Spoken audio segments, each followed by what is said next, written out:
दोस्तों, हॉरेका का बिजनेस करते हुए जिस चीज का आपको ध्यान रखना है और मैं ये बार बार आपको रिपीट करता हूँ वो ये है कि भैया इसमें क्लाइंट एक्विजिशन और क्लाइंट रिटेंशन ये दोनों बहुत इंपॉर्टेंट चीजें हैं। और अगर आपने इन दोनों चीजों को बहुत अच्छी तरह किया तो आपका जो हॉरेका का बिजनेस है ना वो बहुत लॉन्ग टर्म होगा और सस्टेनेबल भी होगा।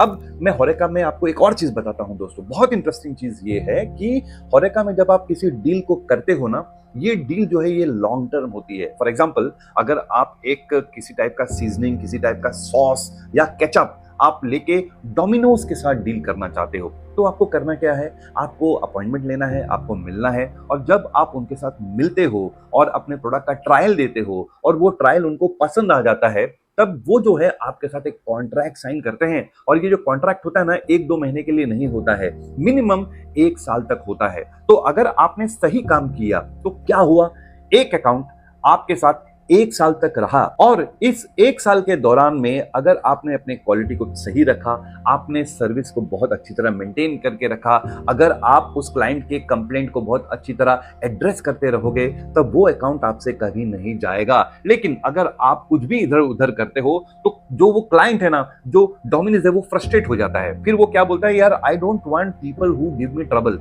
वो सिंपली आपको रिप्लेस कर देगा। ये सिर्फ डोमिनोज के लिए सही नहीं है, आप किसी भी बड़े अकाउंट को ले लीजिए हॉरेका में, अगर आपकी सर्विस लेवल में प्रॉब्लम है, अगर आपका प्रोडक्ट कंसिस्टेंट नहीं है, तो वो जो हॉरेका वाला है ना, वो कभी भी रिस्क नहीं लेगा। वो क्या करेगा, वो आपको रिप्लेस कर देगा। लेकिन अगर आप उसको सुनते हो, आप उनको टाइम पर सर्विस देते हो, तब ये जो अकाउंट है ना, एक ही अकाउंट है, वो आपको बहुत लॉन्ग टर्म बेनिफिट देगा।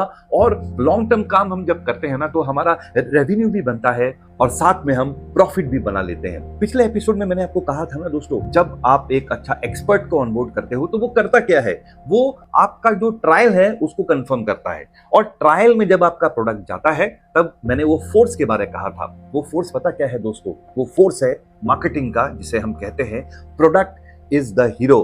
आप कुछ भी करना है कर लीजिए, अगर आपका प्रोडक्ट ट्रायल में पास नहीं होता है तो कोई भी ताकत आप लगा लीजिए, आप उस अकाउंट को कभी भी एक्वायर नहीं कर सकते। आइए डिस्कशन को आगे बढ़ाते हैं और हॉरेका बिजनेस के ऊपर कुछ और जानकारी हासिल करते हैं।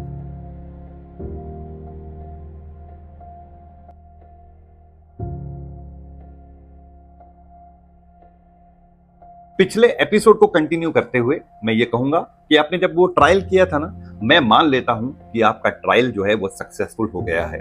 अब दोस्तों, यहां पर ना एक अलग टाइप की केमिस्ट्री होती है। याद रखिए कि आप जहां पर सप्लाई करना चाहते हैं वहां पर ऑलरेडी कोई सप्लाई कर रहा है। आप एडिबल ऑयल के बिजनेस में हैं, और एडिबल ऑयल छोड़ दीजिए, अगर आप किसी भी कमोडिटी में को ले लेते हैं, फॉर एग्जांपल आप चाय ले लो, आप शुगर ले लो, आप सॉस ले लो, कोई भी होटल ऐसा नहीं होगा जिसके पास एक एग्जिस्टिंग प्लेयर नहीं होगा।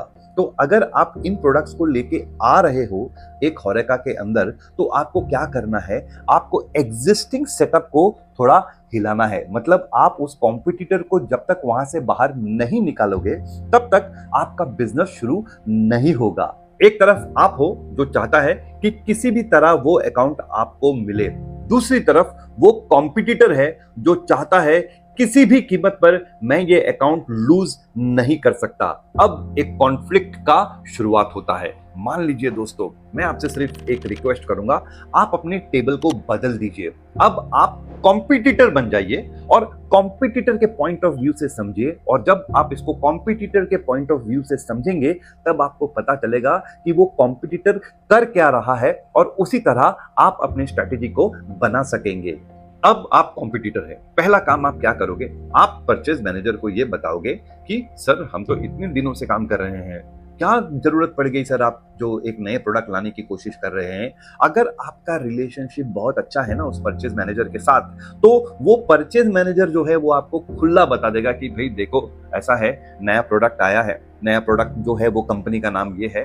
और वो कभी कभी तो ऐसा भी होता है दोस्तों, रिलेशनशिप की वजह से वो प्राइजेस भी बता देते हैं, तो आपको अनुमान हो जाता है कि भैया ये कॉम्पिटिटर कौन है और ये क्या प्राइस दे रहा है। और दोस्तों, ये होता इसलिए है क्योंकि आपकी जो रिलेशन होती है ना उस अकाउंट्स के साथ बहुत अच्छी होती है। फॉर एग्जाम्पल, मान लेते हैं कि आपकी रिलेशनशिप अच्छी नहीं है, उस केस में क्या होगा, आपको क्या लगता है, वो परचेज मैनेजर बताएगा कि कौन सा कॉम्पिटिटर है, क्या प्राइस मिल रहा है, वो कभी नहीं बताएगा। इसीलिए दोस्तों मैं फिर री एम्फसाइज कर रहा हूं कि आप क्लाइंट रिलेशनशिप, क्लाइंट एक्विजिशन को बहुत ध्यान से रखिए जब आप होरेका बिजनेस कर रहे हैं, क्योंकि ये जो चीज है ना, ये एक होरेका बिजनेस को बना भी सकती है और ये उसको तोड़ भी सकती है। कभी कभी ऐसा भी देखा गया है कि वो जो प्रोडक्ट होते हैं ना, वो एक ही लेवल के होते हैं और तब प्राइस के ऊपर गेम आ जाता है। और दोस्तों मैं ये आपको अपना प्रैक्टिकल एग्जांपल दे रहा हूं कि बहुत टाइम ना कॉम्पिटिटर आपसे कम रेट दे देता है जब आपका प्रोडक्ट एक ही लेवल पे होता है, लेकिन उस समय पर भी अगर आपका रिलेशनशिप बहुत स्ट्रांग है ना,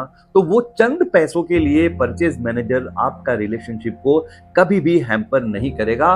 और वो परचेज मैनेजर जानता है ये थोड़ा ज्यादा प्राइस ले रहा है, लेकिन ये मेरी सारी प्रॉब्लम को रिजॉल्व कर रहा है, तब क्या होगा, वो कभी भी चेंज नहीं करेगा। तो दोस्तों जो मैं आपको कहना चाह रहा हूं बात वो ये है कि भाई रिलेशनशिप जो है ना बहुत इंपॉर्टेंट होता है इन बिजनेसेस में, और रिलेशनशिप को मेंटेन करने के लिए आपको समय समय पर उनको हैप्पी बर्थडे विशेस करने पड़ते हैं, आपको समय समय पर उनको जो फेस्टिवल टाइम है उन पे थोड़ा बहुत स्पेंड करना पड़ता है, कभी कभी आपको उनको डिनर के लिए लेके जाना पड़ता है। और ऐसे क्या होता है ना, आप एक ऐसे बॉन्ड को बनाते हैं जो बॉन्ड आपके साथ लॉन्ग टर्म रहता है। और दोस्तों भूलिएगा मत, अभी तो मैं कॉम्पिटिटर हूं ना, मैंने आपको कहा था थोड़ी देरी पहले कि हम अपना चेयर बदल लेते हैं और हम कॉम्पिटिटर के एंगल से सोचते हैं। अगर हम कॉम्पिटिटर के एंगल से सोचते हैं तो हम करते क्या है, हम ये करते हैं कि भैया हम उस अकाउंट को किस तरह रिटेन करेंगे उसके ऊपर हम चर्चा करते हैं। लेकिन दोस्तों अब मैं आपको कहूंगा कि आप चेयर बदल दो और आप उस तरफ पहुंच जाओ,